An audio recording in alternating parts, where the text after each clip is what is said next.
Hey everyone, welcome back. Is the Trust Wallet app crashing instantly or showing a connection error because you have a VPN running on your iPhone? Here's the 20-second fix from settings. Trust Wallet can conflict with any active VPN connections as a security measure. If any VPN is active on your iPhone, even one running quietly in the background, Trust Wallet may crash, refuse to load, or show a connection error every time you try to open it. First, go to your settings app, then go to General, then scroll down to VPN and Device Management. Then tap VPN and Device Management once you find it. Look at the VPN section at the top. If any VPN shows a connected status or active indicator, tap on it and then tap Disconnect or toggle it off.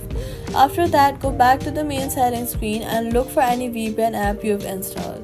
NordVPN, ExpressVPN, Surfshark, ProtonVPN, or similar. Open that app and make sure it is fully disconnected, not just paused or on a timer. Once all VPNs are turned off, Trust Wallet will open and connect normally again. So, all you gotta do is go to Settings, go to General, go to VPN and Device Management, disconnect anything active, also fully disconnect your VPN, and that's it. Trust Wallet will work properly again, and that's it. Subscribe.